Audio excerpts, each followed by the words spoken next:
Who would be a Wolves fan, eh?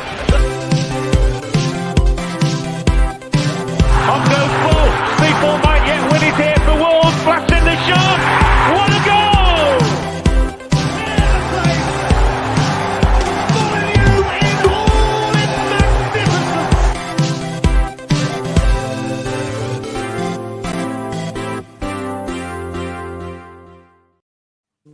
Hello, and welcome to today's episode of Wolves Fancast, part of the 90min Football Network.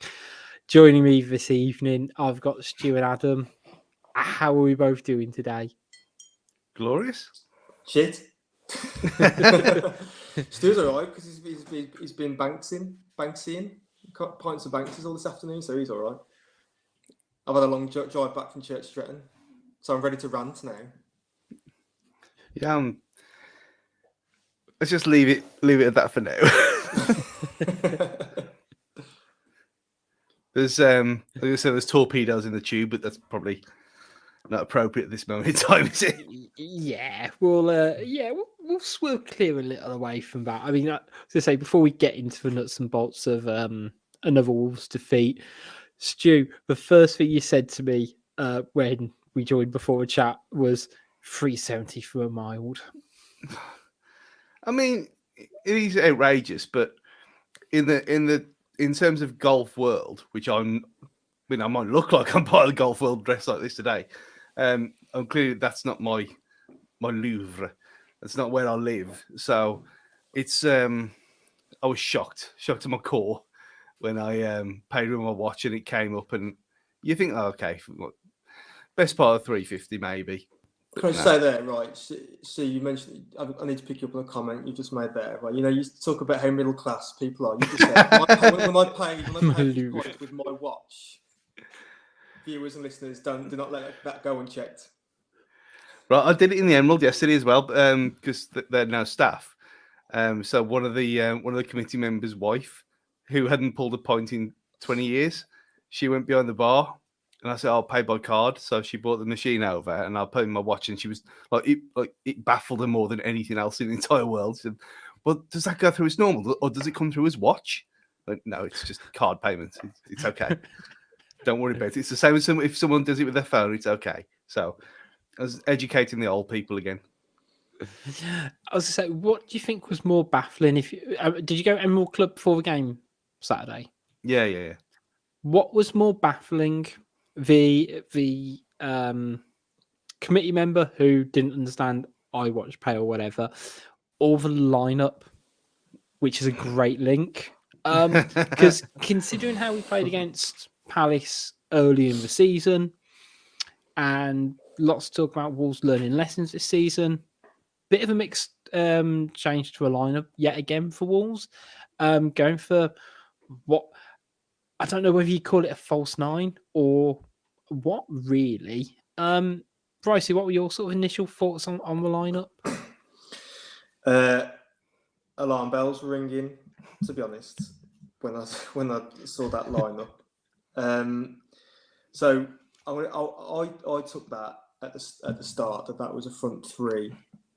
We went 3-4-3, and the lineup's there on screen for the YouTubers. I thought that's the smallest front three in the history of football. That is right, and I hope to God that no one even remotely attempts a long pass, stroke long ball, because it's going to come straight back. And also I thought, well, what happens if you want to cross it into the box? None of them three are going to win anything in the air. I thought we don't even have a striker, a proper striker on the pitch now. So I just thought, does he even know, at the minute, does Bruno know what his best team is? Because this is, there's been a few changes the last couple of games. I'm thinking, is this just another roll of the dice now? We've had 2 straight losses. And I thought, well, obviously Palace are a tricky team to kind of predict, but I thought, I couldn't quite see his thinking there, to be honest. If you wanted to drop Raul, if you didn't think Raul was cutting it, well, Fabio's your man to bring on then. Not bring in, Hwang and starting, as part of a front three. I understand the Neto point. Neto, I think we kind of, from the preview show, I think, the guy said on there that we were looking for Neto to get like a customary error and come off, which is what happened. But I wasn't too happy with how it panned out. And I think we know from when we played Palace last time, two in the middle just didn't wash, did it? Wasn't cricket. And as was proved to be the case yet again, in short, I just couldn't see the thinking at all. The formation, the players, no, I was a bit worried, to be honest. Yeah, Stu, I guess what sounds bad when I say it, what concerns you more, for personnel or the formation? I was more concerned the fact that he didn't listen to the fancast last week when we clearly said that this would be a problem. Yeah, and if we went with a lineup like this, we'd get fucked, and that's exactly what happened. And we even said, we broke it down so minutely that if we went with a two-man midfield, we would get absolutely dominated. And you look at Elise and Zaha, the way they've played this season, we get overrun on the wings and we get battered again, like we did at Sellers Park. So when you see the lineup, I couldn't even care less about the front three because no one scores anyway. I mean, how many goals we scored at home this season is atrocious. I mean, it's embarrassing, but we can get into that later. But the midfield was always going to be the problem. And he didn't learn. This was what happened at the Arsenal game as well, when I said exactly the same thing. When that was 2 weeks difference, where, okay, it didn't really work against Arsenal at home. So you got 2 weeks later, change it, mix it up a bit, do something different. This is a game, again, where up until yesterday was our worst performance of the season for me away at Palace. And we did exactly the same thing again.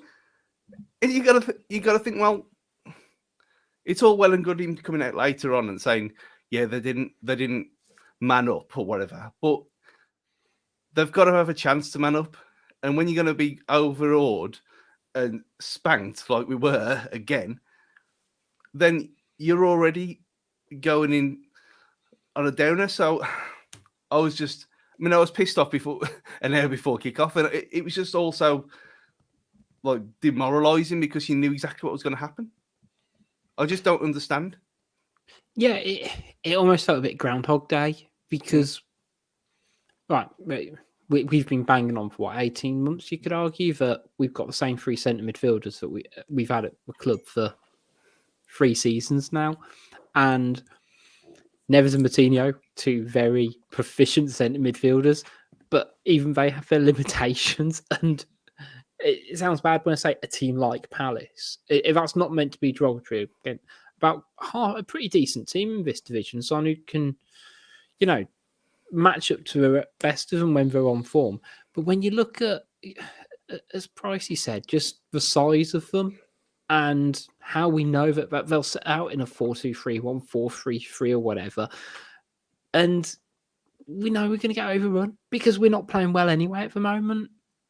And you've got to be asking in a way, for me, it's like, what's Dendoncker do? I was going to say, we'll after the break, we will talk about what players are doing in training, because for him not to be playing, I found really bewildering. The other one I wanted to pick up was at right wing back, and again, I think we'll talk about Hoever a lot this episode.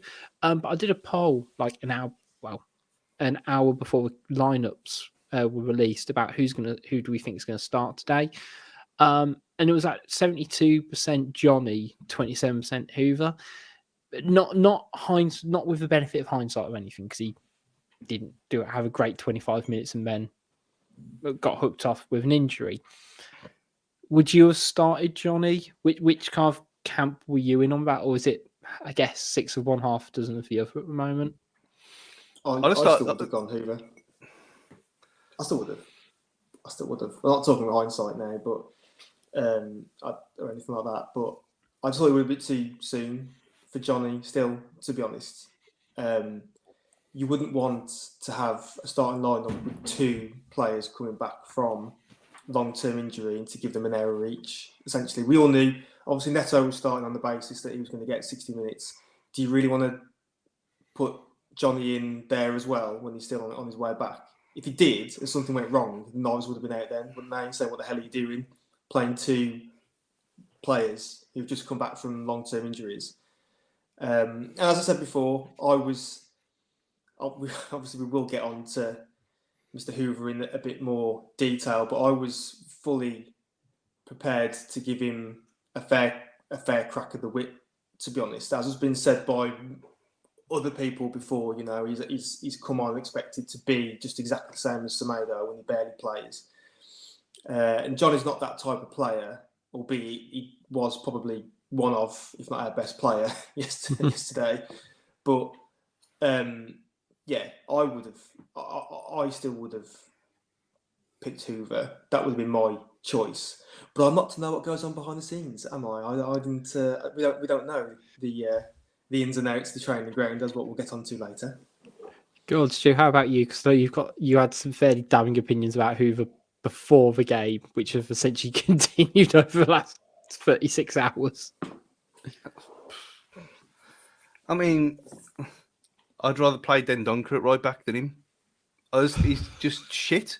He's probably had. I mean, I don't get this whole thing that Gully's got with him, and it's not me outing Gully in public because we've talked about it over and over again. I don't understand where anyone can see anything in the kid, and it might be harsh that we expect him to come in.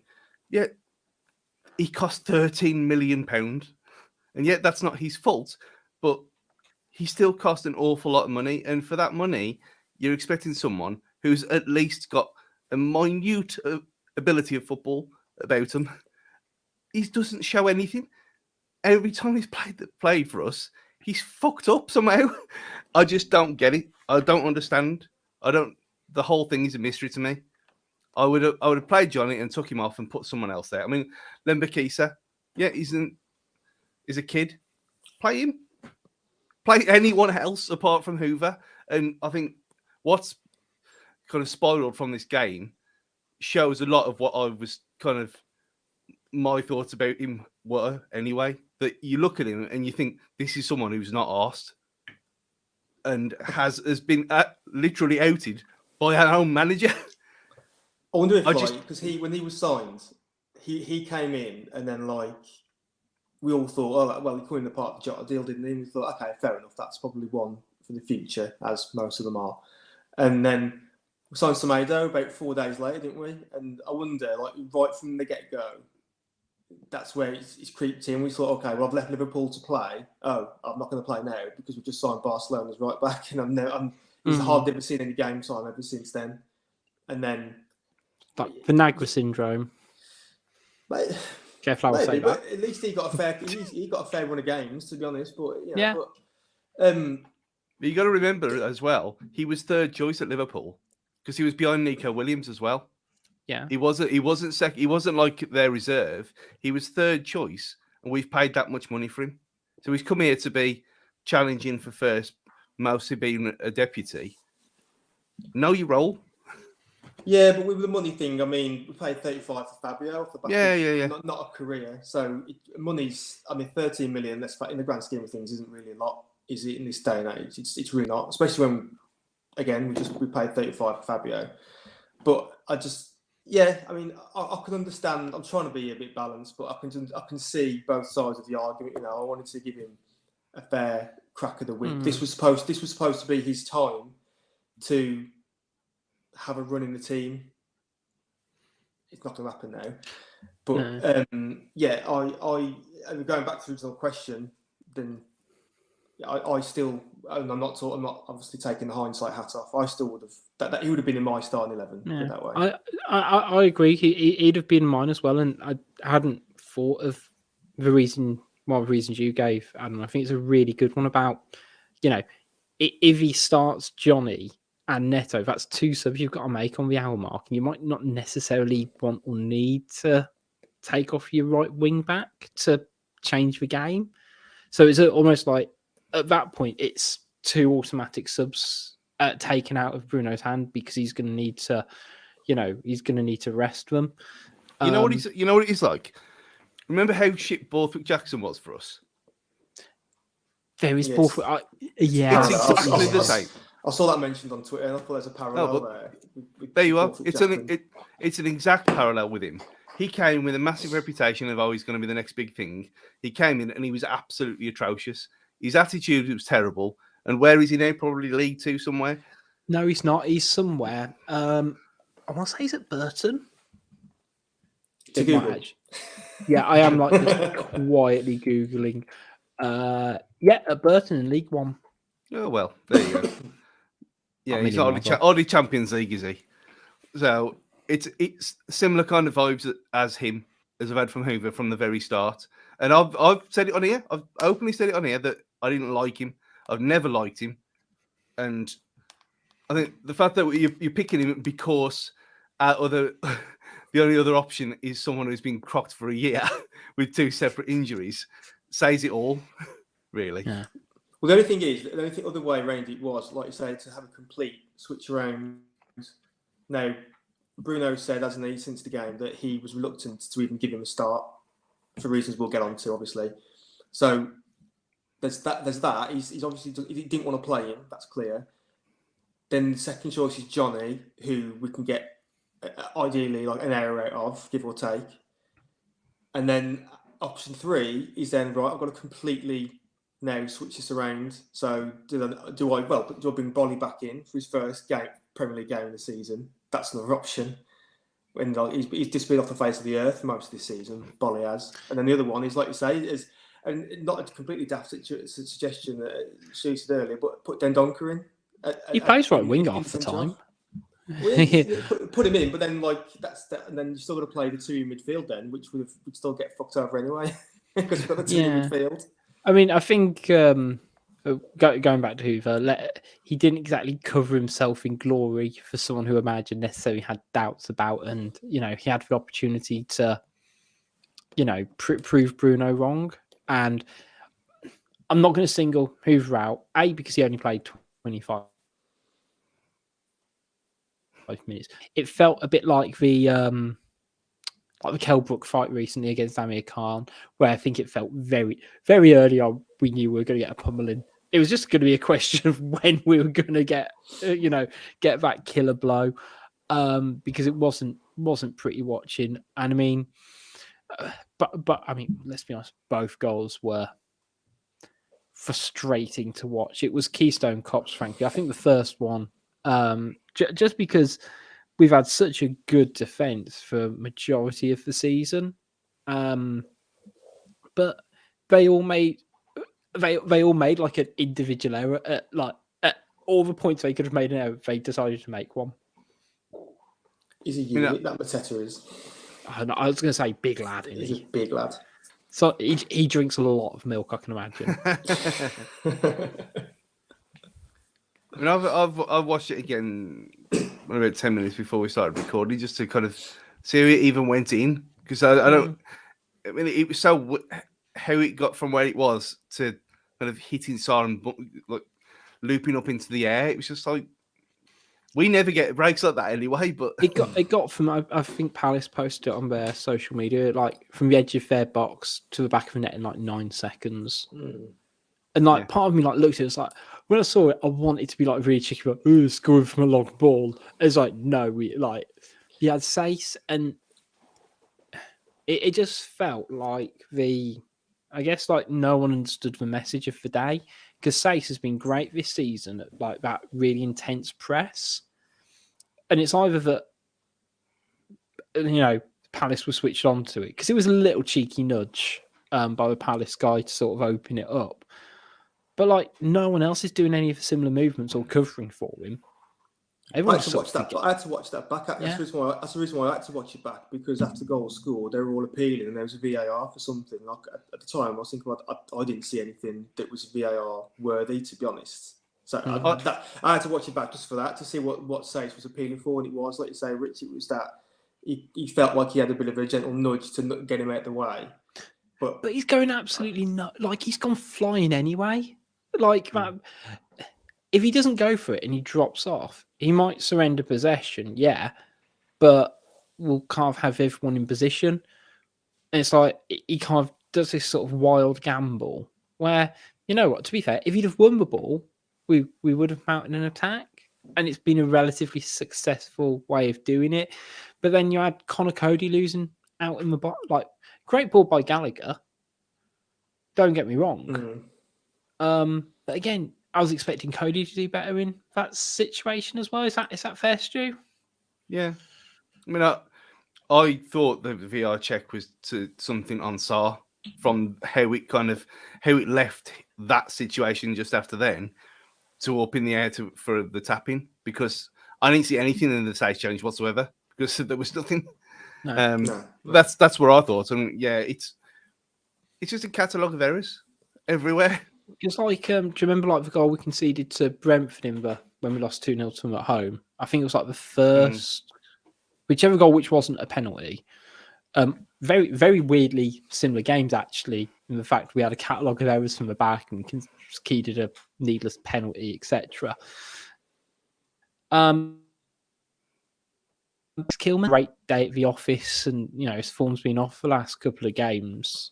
And yes, I could argue could have done better. And at that point, it was like, okay, I couldn't see us turning anything back at that point either.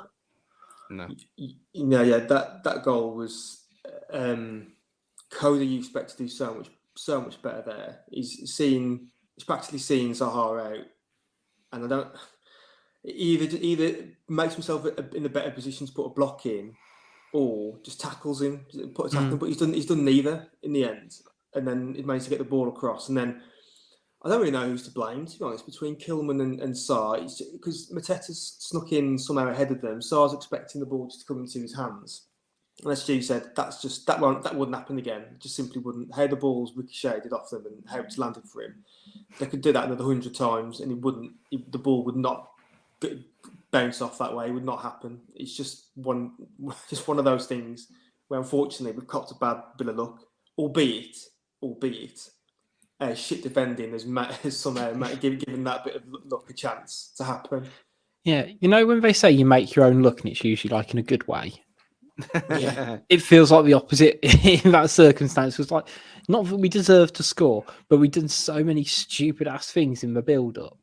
It was like, well, we're going to concede at some, like, it's going to go in just because we're doing so much stupid stuff. And I say, like, against a half decent team, you're going to get punished. And but would you call him a nemesis, Sahar?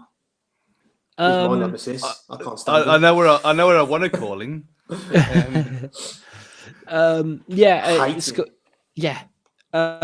the second. I can't remember last time I saw a more obvious penalty. Yeah. I think you even see Kilman afterwards just going, oh, for fuck's sake. Like, you can see him just like, Yeah. I mean, to be fair, his expression looks exactly the same as when he scored against Everton earlier this season, to be fair. But at the same time,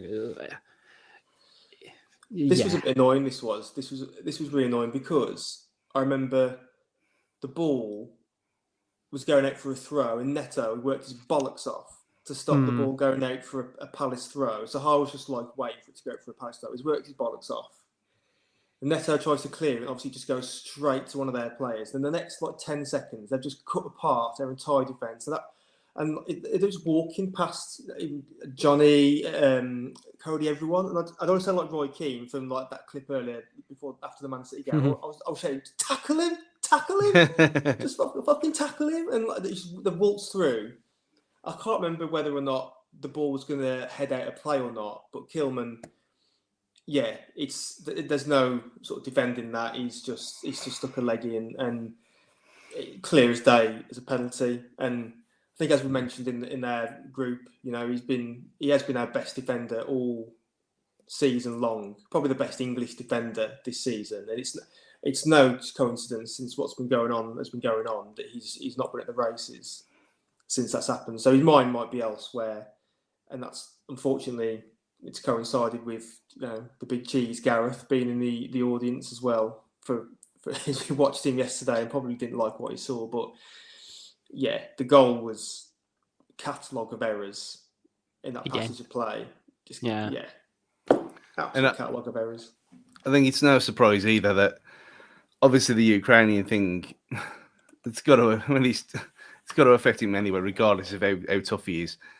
But it's no coincidence that in the 2 and a bit games that he's played without Semedo next to him, the whole back five has been an absolute fucking shambles. All of them. There's no like you take one out. Well, you took Sace out for AFCON. Toti Gomez coming, absolutely fine, no problem there. Marcel, out Nuri, it is what it is. They're kind of interchangeable at points. But you take Semedo out. I mean, the amount of haters. I mean, there must be chewing on the lollipops now.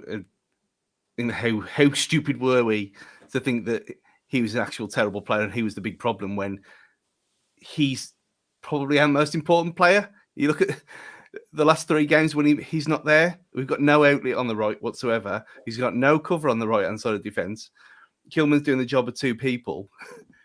And all the stuff that's going on with his family. It's no surprise that he's not at his best, let alone anyone else. I think it's... Yeah. He needs to... I mean, taking him out is probably not going to help either. Anyone really, other than him, which is probably more... Well, it is more important in the grand scheme of things, but yeah, it's no surprise really that we've got ourselves in this situation.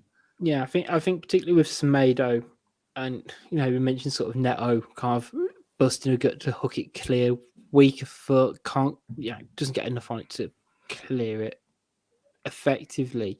If you've got Semedo there, he doesn't lose the ball. He keeps the ball.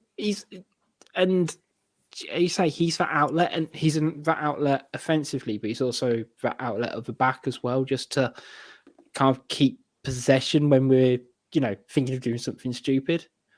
And yeah, hopefully, I think I read somewhere about sort of Max Kilmanari, sort of around sort of everything going on at the moment. There is sort of a ongoing dialogue. I can't remember the term they used around the club, but sort of saying, look, if you need to pull out, just sort of say the word. I think Max Kilman said he's fine, but half of me thinks it's not his decision to make at this point now. Yeah, he's not going to voluntarily want to.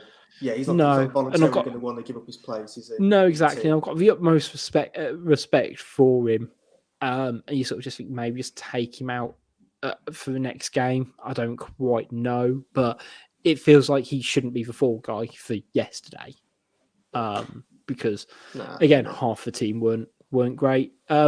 Second half, did you see it as an improvement or just Palace not needing to get out of second gear? Very much the second. I mean, do you like it when I do these lovely tee-ups for you, where it's like the really, optimistic one and the very realistic one? I think we have got to say, though, that all over Palace social media, they were all talking about how that was their best first half of football all season long. Yeah. And that's obviously us making them look good as well. But they got themselves into such a strong situation and such a strong position that they didn't need to do anything at all in the second half other than just keep the shape, keep the lines, and let us be our own worst enemy and fizzle out, which is exactly what we did. Yeah, I think it's a bit from column A and a bit from column B for me. I mean, yeah, completely battered us first half. Second half, they could afford to contain. I believe the word is like they could just contain us basically. So naturally, we had a bit more scope to get forward. And well, again, we didn't really trouble Greater in their goal. To be honest, we didn't really have much to do. This is the thing with Palace. They're a funny team. They're probably the textbook definition of like 10th place mid-table team. In so much, you look at their squad, they've got some good players, right? So Elise, right? How brilliant. He's a good player. Then Conor Gallagher, I know he's not theirs, but all action midfielder, brilliant. Mateta, big unit up front. Gay, who got at the back, he looks like a solid defender. And then that prick Sahar, he can do something as and when required, albeit just annoy people. But if they put it together, they've got a top half team there. I think if they can put it together, but obviously quite often they don't. And I'll put my hands up. I don't think I'm on my own on this. At the start of the season, I had them down for relegation. To be honest, I thought they'd be shambles, but that was obviously, I probably said that at the height of when the fact they just lost 12 players in one go out of contract and then put Vieira, and I thought, well, this isn't going to work. But he's done a good job there at the moment as we speak. But yeah, they ramroded us first half. You could tell after 5 minutes that first half we're going to struggle here. Given the fact we've already got concerns about the starting lineup, then how the game started, I just thought, we're going to struggle here. We absolutely struggle. And second half, we had a bit more pressure. Had a couple of shots, relatively tame-ish shots, to be honest. But yeah, it was just one of them. It's just that. It's just very. That's it. You just come away. I mean, the Arsenal West Ham results really were quite demoralising because they were two of the worst games that we could lose this season against direct rivals. Then the narrative was framed of, it's okay, don't worry, because we're playing like 6 teams now in the bottom half of the table. The easy games. Yeah, exactly. And the first one we come up against, we get absolutely shat on completely, all over the place, and completely fucked over. And you think, well, this isn't what was supposed to happen, really. This was a game we were supposed to have, ran out relatively comfortable winners. But I don't know whether it goes back to what we've said before and what you see on Twitter, that now he's got options, Bruno. He doesn't quite know what to do. Doesn't quite know how to play it at the minute. When he had his 13 players, that's all he could play. But now it's chopping. We've seen quite a lot of chopping and changing for the last few games, and we've just posted 3 losses. So yeah, work to do. It's like on Netflix, when where some days when you get them weeks where they put so many things like new shows and films on in one go, and then you spend 10 minutes looking through them all and end up not watching any of them. Yeah. When if you focus on one certain thing, stay with me. You focus on one certain thing, and then you know exactly what you're going to do, and you've got your plan for the night and whatever. So you're going to watch Army of the Dead or whatever. But if then you've got other things like Tinder Swindler and stuff like that tempting you in the background, then it's going to mess your head up. And I think I genuinely think that's what's happened, that he's overthinking things, and he's like we said a few weeks ago, he's rotating players in a squad that's had a whole season of not rotation. But he wants more players, though, doesn't he? He wants more players. I mean, that's if he had his own way, he'd have had a lot more anyway. So I don't know. That's probably not. It's probably not the reason why, but it's just coincidental that since he's suddenly had a full complement of players to pick from, we've just suddenly hit a form as bad as it was when we first started the season. It's like I say. The narrative was that we were supposed to start, after the 2 bad losses, we were supposed to pick up some form now against the quote-unquote lesser teams of the league. And then we've just served up that yesterday, which was, it just makes you think, doesn't it? Just probably making you searching for the wrong answers or answers for questions that aren't there. But we can't do that again against Watford Thursday. No, I think you'd hope that Saturday's performance was bottom of the barrel. That was our floor, and the only way we can kind of go up, go from here is up. In terms of some of the other players, I mean, I've pulled up Gully's Forza football ratings for the players. I think it sort of stands testament that probably our best players were all the ones who came off the bench. Yeah. I think Chiquinho again looked raw, but it was what we needed. Yeah, I think you can't really argue. I mean, it's just very meh. Other than, I mean, there's certain one, Kilman 4.5, Hoever 4.5, standouts. Yeah, you kind of agree with that. Neves, Matinho 5.5 each. It is very much middle of the road. Nothing to say. No one performed well at all. No. I mean, I know you're going to man of the match. You can't give one, can you? Other than Chiquinho, because he didn't do anything wrong when he came on and it actually looked exciting. That's it. There's something about him with Chiquinho. There looks like a bit of a raw diamond there. He looks quite good on the ball. He's willing to get involved, willing to get stuck in straight from the off. Exactly what you want from a young player. Exactly what you want from young players. Don't take notes from other people in the team, Chiquinho, please.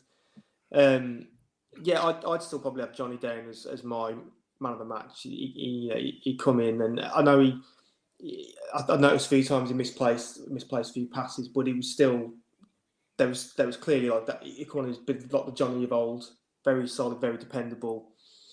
Again, just always willing to drive forward, not in this Semedo sense, but he's always quite positive in what he wants to do. Whereas like Marcel on the other side he was all right, but you know what you're getting from Marcel, he's just gonna be a person on the pitch essentially, and he's not going to do what Aït-Nouri does and drive forward, but he's not going to take on a man. I think I remember yesterday Marcel, he was in a great crossing position and he just stopped and then like cut inside and played an inside pass on the right foot, and I thought, well, that's a typical Marcel really. He's just someone who's I don't know, he's just there, 6 out of 10, as his rating is, just at 6 out of 10 every week. Doesn't do anything too flash or special. So, I mean... It is weird with Marcel, though, because the few times when he does cross the ball, most of the time, it's a really decent ball over as well. And obviously, there's no one on the end of it, any of them, and which is probably why they've just kind of given up even crossing into the box anymore, because what's the point? We don't score from any crosses in the box. Jimenez can't head anything anymore. Obviously not his fault. And playing Prudence, who's smaller than a 5-year-old, again, doesn't help. So I kind of understand why they're not crossing into the box anymore. But at the same time, in that instance, there were 6 bodies in there. I did notice... I did notice with Lage's post-match comments, one of the things was he must have been reading the parenting handbook, because he says at West Ham he was mad. Now he's just disappointed in the players. And that's the one that cuts the deepest, doesn't it? All the parents watching and listening, that's the one that cuts in the most. Yeah, he was definitely giving there was silent fury in the dressing room from Lage. Are we all right, gents, if we just skip man of the match this week? Yeah. I don't think we can give one, as I just said. I'm not sure. I feel like if we did give one, it feels somewhat too much out of sympathy, and not for the right reasons. But there's always next week. That's how I'm looking at it anyway. That we've got another chance to redeem themselves. We're basically going to spend the second half of the show, guys, talking about the things we touched on in this half around Bruno's post-match comments and where the hell Wolves go from here.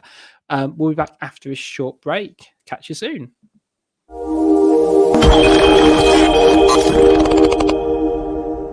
Hi all, Gully from Wolves Fancast here, and just like all of you long-suffering Wolves fans, I know exactly what it feels like to be lacking a creative spark here, some outside-of-the-box thinking there. But our sponsors Pixel Yeti Media are here to help. They're a creative agency that cover all of your web design, branding and marketing needs, with our very own WolvesFancast.com, a fine example of their work. So much so that I hear Jeff Shee is looking to do a deal this summer. For now, it's back to the team to ask just where the Diogo Jota money is gone. We may have just had our answer.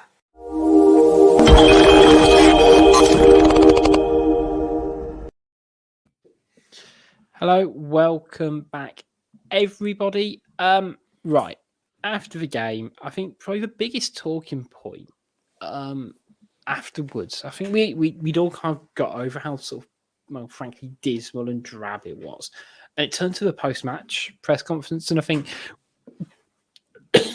oh, bloody hell, guys. Sorry, choking my words. Yeah, it was Lage's comments that I think really intrigued everyone. It's carried on to today as well. Now, if I can do it, because I think there's sort of two sides to this. It was an article, it got, I think, initially released by Birmingham Mail, but I think what really caught attention was Tim Spears' tweets on it. This is not digging you out, Tim, if you're listening, by the way. Hopefully, if this works, I'm going to play the audio from it, just so we can get the full context before we talk about it. These kids today, especially I have too many kids in my team that sometimes they don't work the way they should work. They're not prepared the way they should prepare. And after when they come inside, these kind of things happen because when they are in training, they are thinking a lot. Oh, I'm not playing. Oh, I'm not playing. They are not putting. And I said to them in the first day when I start to work with them, we are here. You need to continue to work. You need to continue to put the first target is work and improve. Yeah, there was further bits on that as well, because he sort of highlighted Moutinho as a player that young footballers should look up to in terms of his work ethic. What were your initial reactions, guys, to it? And do you think it was right or not really on? I mean, I couldn't. Well, my first thought was absolute fair play to you, because it needs to be said. And it's not just us who've said it over and over again for the last few weeks and years in his point.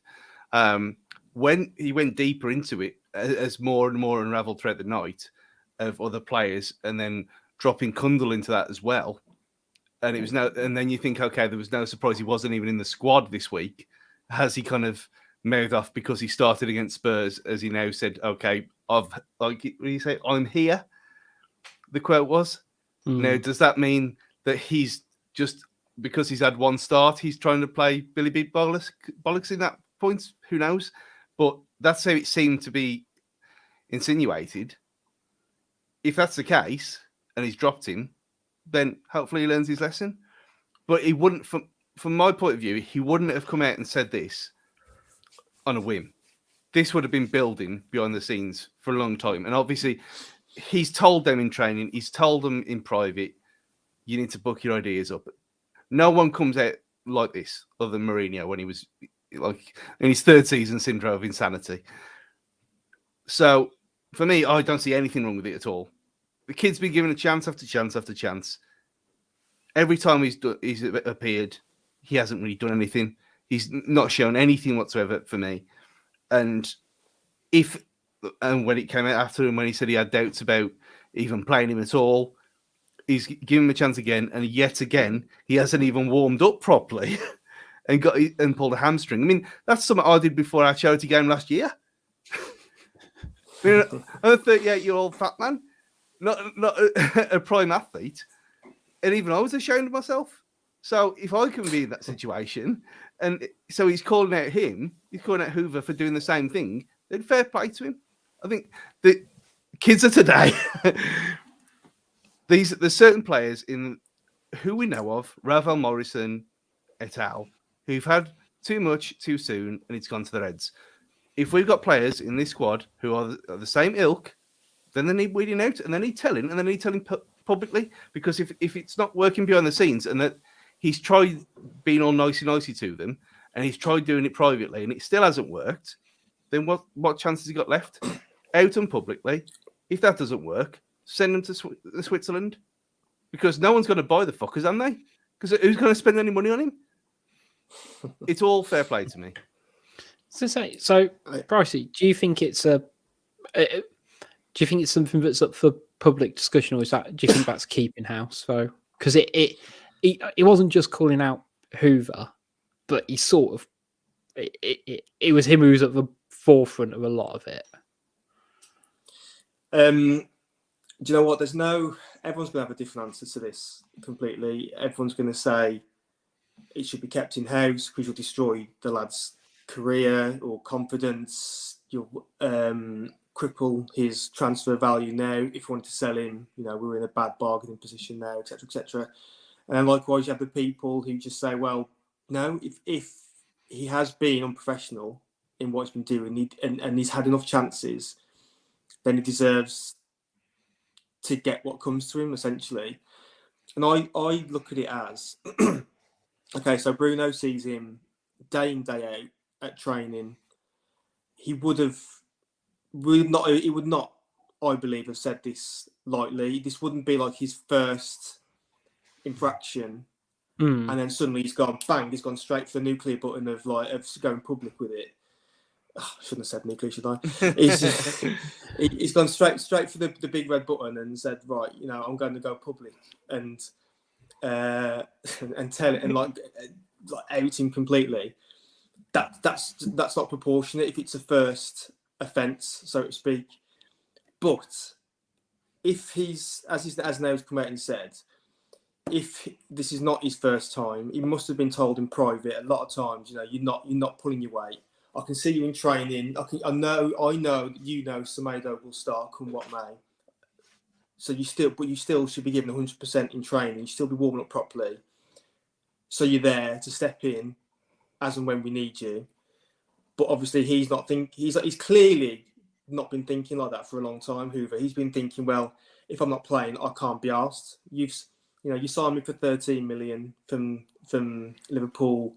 I'm expecting to play, and I'm not because you've signed someone else. So now I'm just not gonna try, and I'll just show up for my Carling Cup games or whatever, my League Cup games, and I'll do that, and that's about it. And he's not obviously shown Bruno at any point that he's an able deputy, because this wouldn't have come out otherwise. I really don't believe that Bruno would have just gone for this strategy and just like outed him straight away. This has obviously been building because he was so frustrated at the end of the press conference, at the end of the game, that in the press conference he's gone like this.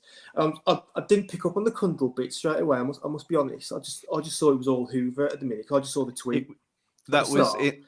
The Kundal thing was in the last part of Spears' article on the Athletic. It was never tweeted. Yeah, so I didn't clock it straight away. Yeah, because I think he sort of said, I've got a lot of young players, too many young players in my team at the moment. And sort of said, oh, well, you play a game and you expect to start every game. And I think I'm personally I'm on the other side of something. I don't think it was necessarily. No, actually, no. Tell you what, I've got no huge issue with him saying it, but I think it reflects badly on him and his management. It must be frustrating. Don't get me wrong. If you've got a player who is waiting in the wings and is an understudy, and at any one point there are only 11 happy footballers at a club. Yeah, and those are 11 who are starting, and it is up to the manager and coach to calm those egos. Now, you could argue it makes a difference whether they're how old's Hoever? 20, something like that.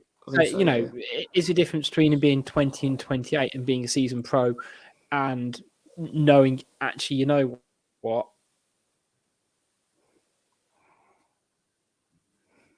I'm going to be back one chance.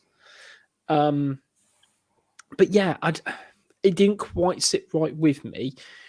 Just because if you've got first team players, it's your job to a degree to help manage that situation. Look at Ferguson and how he'd manage some of the players in those United squads back in the day. He'd tell Nicky, but you're not playing in the next 2 games because I'm saving you for games 3 and 4. And there must be a breaking point. And Hoover's almost a bad example because he doesn't have a lot of stock at the club. Even before the last 7 days, it wasn't like he was it felt like he was banging on the door because of how well Semedo was doing. But there's got to be a point where you'll be getting frustrated as a professional footballer and you're not getting game time and you see sort of no way forward. Appreciate it could be chicken and the egg though. The reason why he's not getting game time is because he's not driving it in training. But he's not driving it in training because he's not got a chance in the first team, is what I'm trying to get at. Yeah, I mean, if you're not putting the effort in, you're never going to get a chance, are you? But it's pretty much common. You'd think that if you're not putting the effort in, even if you know you've got a Portuguese international in front of you who's in the best form of his life, you could potentially play as a centre back as well. He can play two positions. Remember, it's not just the one. It's not like Ruddy who sits there and plays 3 games a year. When he was first choice for an entire season and won Golden Glove, he's never kicked up a fuss, not once. There's a difference. Yeah, Hoever can play in 2 positions, and if he's sitting there pissing about and oh poor me, then he's never ever going to get a chance. Is he? And I think the fact that he said he was an hour and about playing him anyway says it all. And I've got that thing from the Athletic. I think we should read it because we've talked about it anyway. So it's not just Ki. It's the right moment to talk about it. Luke was here 8 months with us. Maybe he deserves a chance before. He didn't get it. When he got it, he said, I'm here. The modern world, they want everything fast and as soon as possible. They forget to continue to work hard. I believe a lot in hard work, and I need to see my players doing that every time. See, with the Kundal thing, was that because he said that I'm here? He means that does he mean that in a good way? He said I'm here, so he stepped in and played and did well, and then he's taking his foot off the pedal. Yeah. Well, I don't know. I was trying to decide for that. Is he trying to say? Is it one of 2 things? Then is it one? Kundal's come in, played brilliantly, Spurs. Then he's been the Billy Big Bollocks, and that's why he's dropped out. Or is it 2? Is he using Kundal as a comparison to Hoever to say, look, this Kundal's been with us 8 months, didn't get a chance, even though he should have done by now, but hasn't said a word. Played against Spurs, and I haven't used him since, and he still hasn't kicked up a fuss. I was just trying to find a way how to decide for that, what he was actually trying to say. I think because he brought it up in this situation, that it was the fact that he's come in and said, because he's played, he said, well, I'm here now, that kind of thing. That's how I read it, because of him mentioning it in this kind of scenario. Because I'm right in thinking, is the next sort of line about Moutinho? That's what I was thinking. Yeah, because I think it almost. I'm here as well. I think because then he kind of alludes to Moutinho, doesn't he? Further in the press conference, sort of saying, compare him to Jean Moutinho. He misses. Was it 1 game he missed? Yeah, and he was through injury. And he was like, he comes back in training, like he's earning his spot. And there's probably a mentality thing. You A, develop when you're older, but B, when you're a very good footballer and you have to work hard to be like. How do I say this about Jean Moutinho without it sounding like I'm disregarding him? Incredibly high caliber player, but someone who's had to work very hard to be that high caliber player. Mm-hmm. Do you know what I mean? Like he's earned it. He has put in the hard miles to do it, and it reminds me like any of the stuff you've ever read about Tom Brady is for him to continue at his age. It's because he had a chip on his shoulder that someone was going to take his place. He might be the greatest American football player of all time, but in the back of his head, there's another QB who could take my place in the off season if I'm not careful. If I don't do everything I need to, and I don't know if that's something that you develop over time, or if you have it at 17, 18, 19, and I mean, as we kind of assume, all of this must have happened privately first anyway, and happens for a long time. But it doesn't reflect great on a number of players. But Bruno's got not a history, but he does say it like it is. And I think we've all appreciated that. And he's made comments about Ait-Nouri since the start of this season, and he must be sorry. He seems like he's really on them hard because that's what he wants. He wants them to be competitive because he's not against playing young players, but he needs to see they're willing to do the hard work in a way. Like the Iberian way. Yeah. It must be like if Mourinho does, but Mourinho does it to deflect from his own failings, whereas I think Bruno is calling the players because I think potentially he's just had enough. I mean, I understand. So if we look at it from the outside of Wolves, I can see, people may say it's a bad look because they would immediately think of someone like Mourinho who and off the back of a bad result, he'll go searching for the players and publicly to say, I've got my players, I've got no character, blah blah blah. We've all saw what Mourinho says, but he's made the second half of his career. Mourinho has been made out of that, of blaming players because he can't replicate what he did do before. With Bruno, we've not saw this. Granted, he's only been here 8 months or what have you. We've not really saw this from him, but we know that he does say like it is, and we've applauded him for that. Like when he's had questions about needing players, like he said to Fosun, know what I want. Go and get me it. That's what I said, and we've all gone, okay, fair play. He's clearly telling the board, telling Fosun what he wants. So he's not gonna shy away from anything that he feels needs to be said. So that's why I think that behind the scenes, he's constantly noted a potential unprofessionalism in Hoever. Didn't want to play him anyway. He's played him, and he's not warmed up. He's got injured, and that's the top's blown. He's thought, I'll give him a chance, which I was reluctantly going to do anyway. And this is how he's paid me back by posting, by not warming up, getting injured, and completely threw my game plan at the window. So I'm gonna go for him. Well, especially I think as we kind of noted at the top of the show, and I haven't quite thought about it literally up until now, that you were reluctant about starting Johnny because he was a potential injury fitness risk.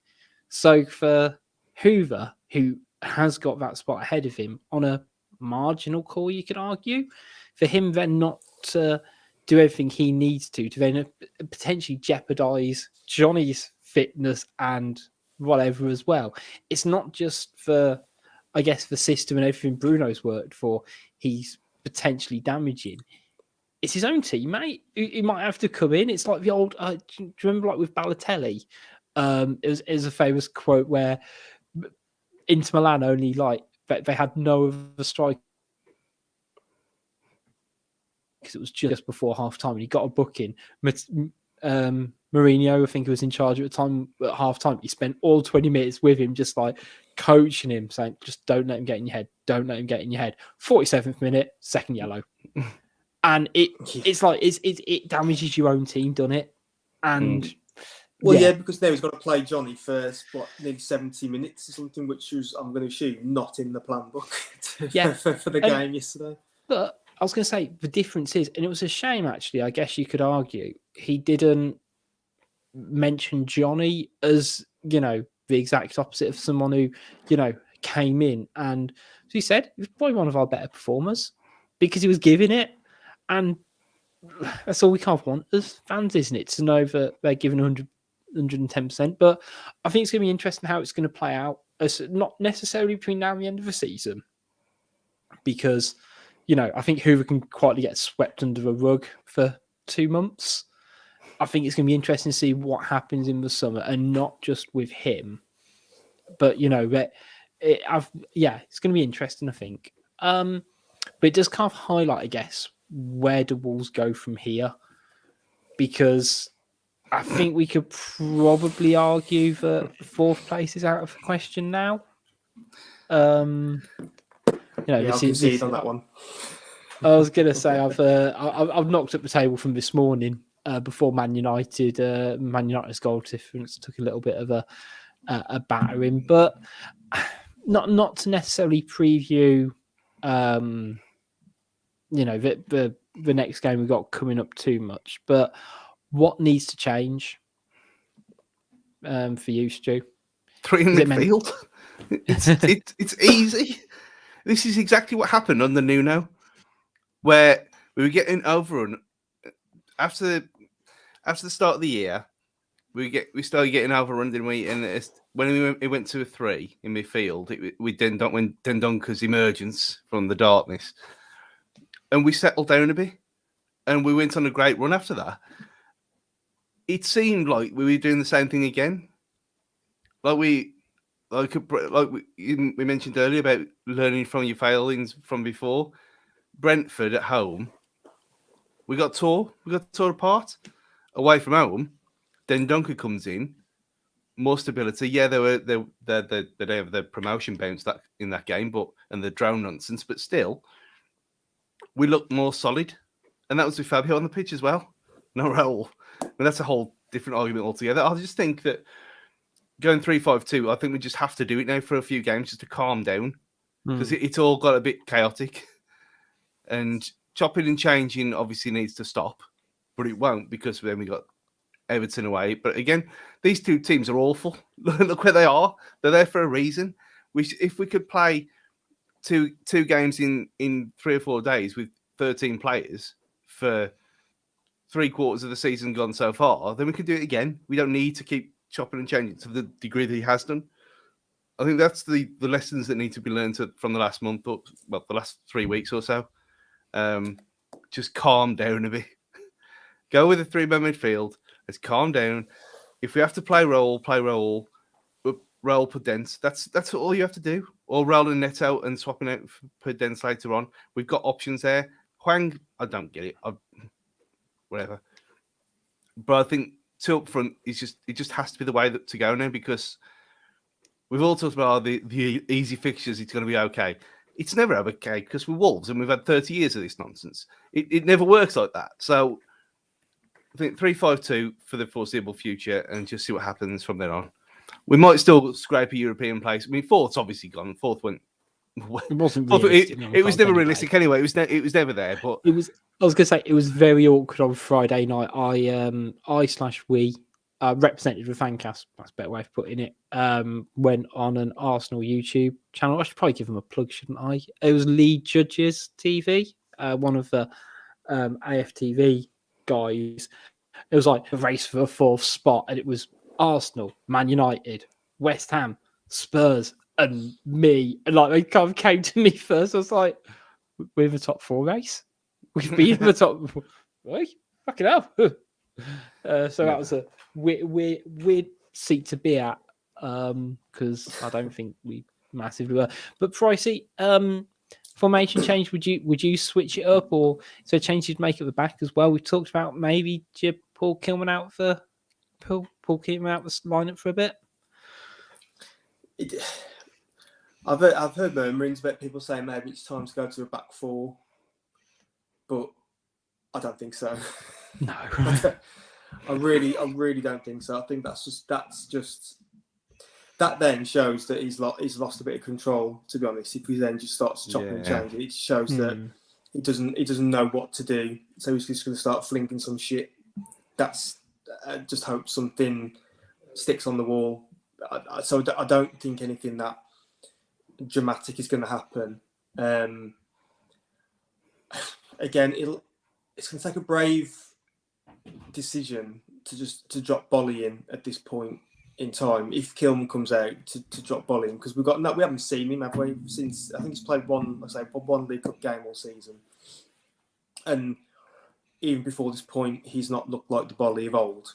So it doesn't say to me this is going to improve our chances of winning the match if we just parachute him in and say, there you go. Just be the Bolly that you were like 2-3 years ago and everything will be all right. So I think at the back, we'll keep it as is. Obviously now, given what you said about Hoever, he's not going to play. There'll be questions to answer if he does play, but I would say, there's a decision there to make at right wing back. Christ knows what he's going to do there.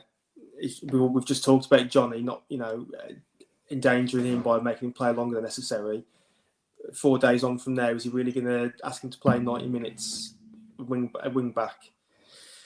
Unless something amazing happens, I can't really see that. But difficulty that we have is that we obviously had a good run of form when we had Jimenez and Podence up front. That kind of coincided with a good run. But you look at all those attacking options we've got. I think he almost feels obliged now to play a front 3, given that we've got quite an abundance of options, really, including Chiquinho in that. And I'm saying options based on number, not on what they actually adds to the team. As you said, Hwang, he hit the ground running, but has completely dropped off since then. I don't understand to this day why we had to rush in and make that permanent. I really don't see. I don't understand the rush. Really, unless I'm missing something which someone can point out to me. I didn't really see the need to rush into. All I can imagine, Jeff C's already got something lined up. But maybe what the best thing we could do at the minute is do Benny Kofobi with him. We'll buy him for 14 and sell him to Stoke for 16, like 10 days after we've signed him. But then we've got Trincao, obviously completely anonymous the entire season. He's just a number. No, I've made a decision, Stu. I'm not on the Trincao train. I've never bought a ticket. I hope you kept a refund for yours as well as your ticket as well. I think the point is they're all as bad as each other. I know we talked about this earlier in the season. I look at the options that we've got, but they're all fucking wank. No one scores and no one assists each other. Well, the only viable options we've got is Neto, Podence, and Jimenez. Those are the only ones that contributed stuff so far, right, this season. Then Fabio is the natural backup. Then after that, you've got who have you got? You've got Hwang, who, as we've said, completely dropped off after his first 6 weeks. Hasn't done anything for. I know he's been injured before anyone says he's had 6 weeks out, but not contributing anything for a while. Trincao's contributed nothing other than a goal in the League Cup, I think, so far. So it just doesn't look like he's the right fit, the right suit. And then we're getting down to like the Chiquinhos of the world. It's like young kids who coming in with raw talent. So if we play two up front again, there's going to be a lot of people you have to leave on the bench. Yeah, we've got options, but what are actually then going to contribute right now, to be honest? So where do we go from here, Rich? Very, very interesting question, because the Hoever thing does put a lot of things into doubt. Because if we go three midfield, then who's gonna? We can't. That then doesn't mean Dendoncker doesn't play in defence. Doesn't take that spot. Potentially, if Kilman comes out. So I don't know. We're up against like Roy the Boy, and you know how he organises teams. We're going to find it very hard to break down that team on Thursday night. So whether that means we do play the two, whether he goes with the three, I'm not quite sure. I'm not quite sure how it is, to be honest. Those last three results have just thrown a lot of things up in the air. I mean, at the moment, and this is really probably too negative at the moment, I'd happily see us go for that 3-5-2 variation. And you know what? If we get back on the horse with even a draw, I'd take it. I think me and Stu said on the show last week, the 4 games that we have in March, ideally you want at least 9 points. Yeah, would you take 7? Would you take the 7 now if we can just slowly build it back up again? But yeah, it seems like there's a bit of a cloud of doubt around Wolves at the moment. I'm sure we'll pick up by Thursday night, and it'll be a booming atmosphere against Watford on a Thursday night. But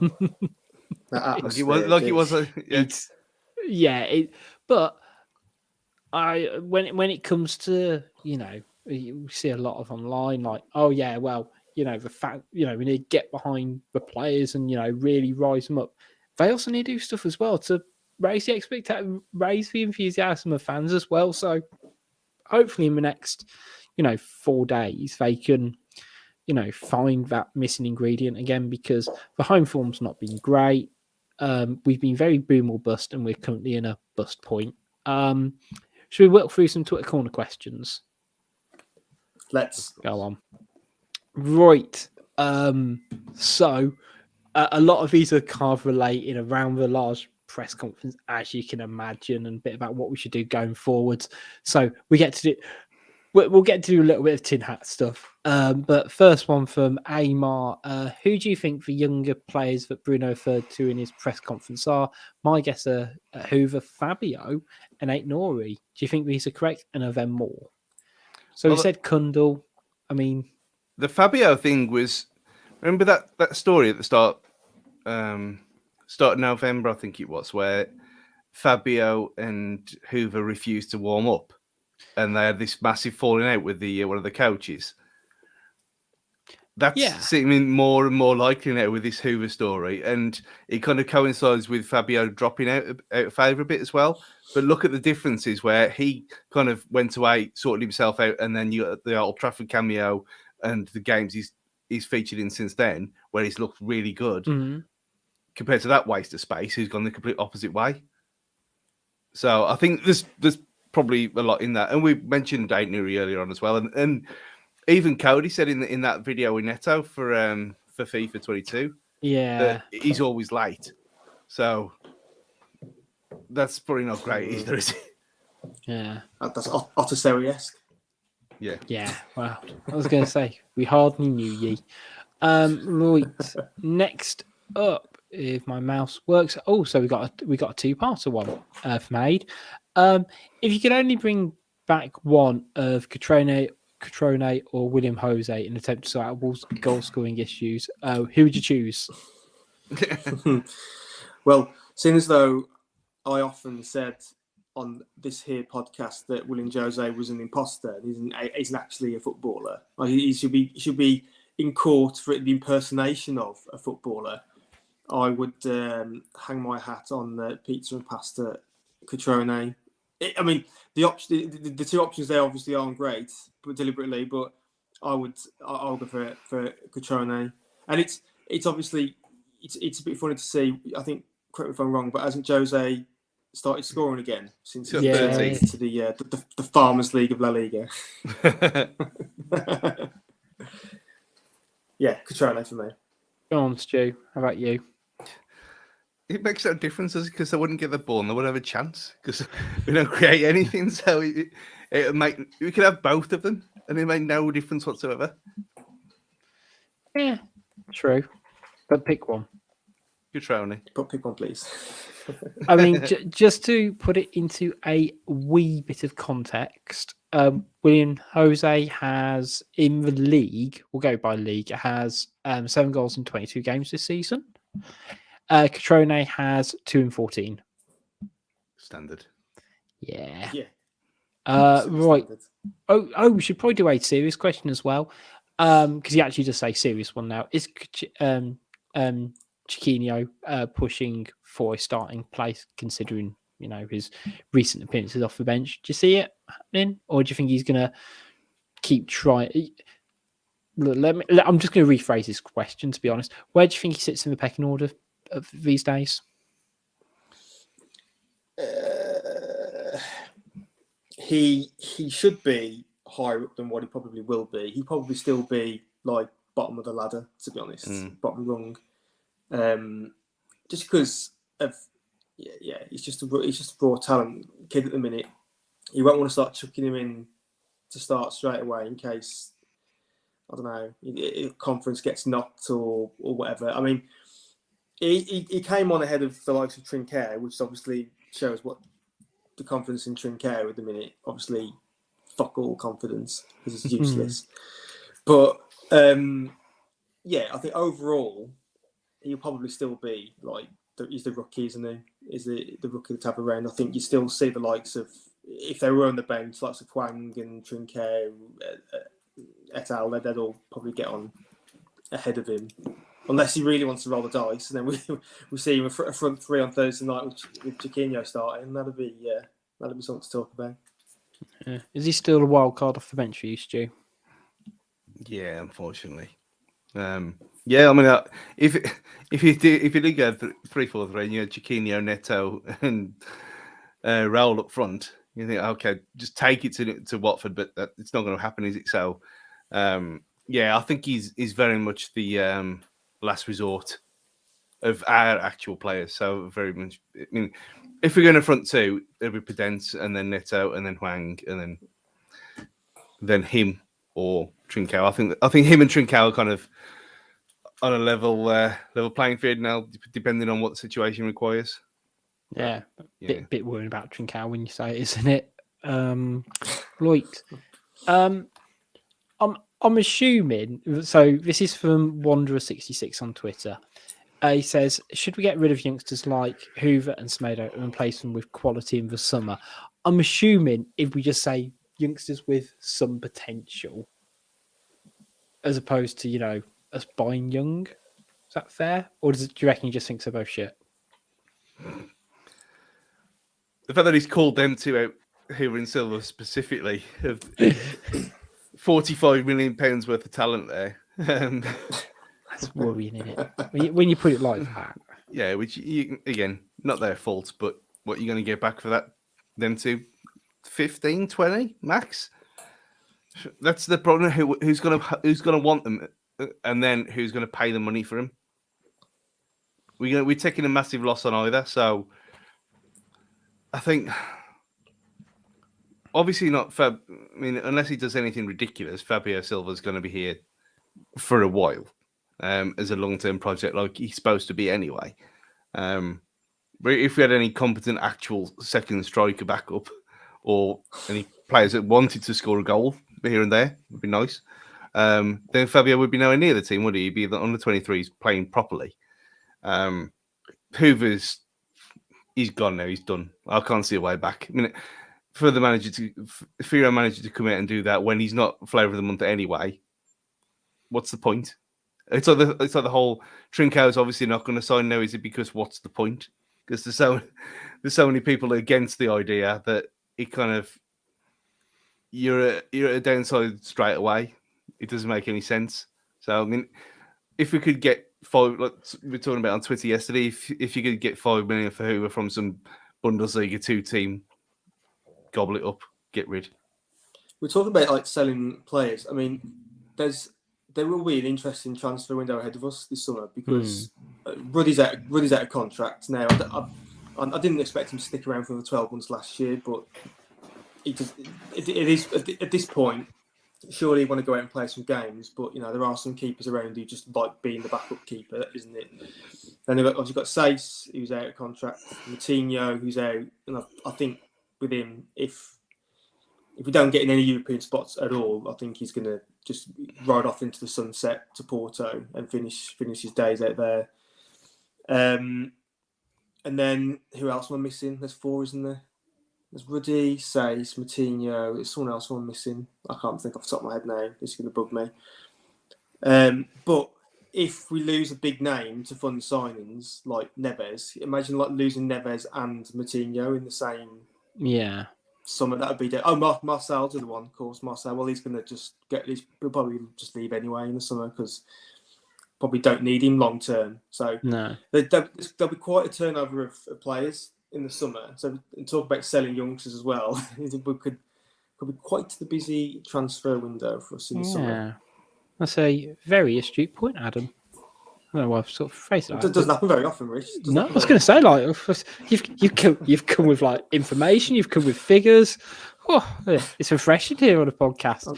Right, nice silly one. Is there better bromance in football right now than Roy Keane and Micah Richards? I mean, the way he just laughed at him tonight. When he was getting so irate and he just burst out laughing in his face. You think of all the players that Roy Keane faced over the years who would not even go sitting next to him, let alone just laugh in his face and know full well that nothing's going to happen to them. It's amazing. There's only you can tell, there's not many people that could show Roy Keane that video, the FIFA version of him twerking away after celebration. Yeah. I think he's the only person right now, probably in the country, who could probably, or in the world, that could do that and show him that and not expect hellfire coming his way right afterwards. It's a lovely bromance, it must admit, and they need some sort of extended TV show. They do, as I've said before. They need some version of a trip where, I don't know, maybe they just drive in a car to football matches and I was going to say obscure places, but I don't know, they take a road trip to Aberystwyth or something, or they go to John O'Groats. Or chat about football on the way. That's my idea of what they could do. My other one was just Ali McCoist and literally anybody. Just a lovely man. Ali McCoist. I'd love to spend a morning around Borough Market with Ali McCoist. That would be great fun. How anyone gets that excited about fish? It's unbelievable. Again, I'm sure when he was covering the might have been the World Cup actually, as opposed to the Euros. It was because it was in Russia. Not happening anymore though, is it? It was he should have just had a travel show because he was genuinely interested in this being in different culture and experiencing new things. It's just that's what it should be like. So Matt, I don't know who would pair Ali McCoist with though. That's the issue because he doesn't. You don't get as many footballing partnerships as you used to, do you?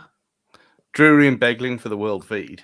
Oh yeah, Oh yeah, I have a bit of that. You mean like connect like tag teams like in the style of like Martin Tyler and Andy Gray, which was like the staple for many years on Sky, and then I don't know who would have the ITV one because it's only Clive Tilsley back in the day, wasn't it? On ITV, I can't remember who we used to have. It was David Pleat. It was with David Pleat a lot. And then Townsend as well sometimes. Townsend, yeah. Yeah, Townsend. Yeah. Yeah. That's a tricky one. Well, we'll wrap up the show for there before we kind of, so have a very long audio gap on that. But big thanks to everyone who's put up with listening to us this evening. Make sure you catch us on our next pod. Big shout out to our sponsors, Pixel Yeti Media, and also to the 90 Min Football Network. And also make sure you check us out on all our socials at Wolves Fancast, Twitter, Facebook, and Instagram. Until next time, it's goodbye from Stu. See you later. It's goodbye from Adam. Adios. And it's goodbye from me. See you next time, gang.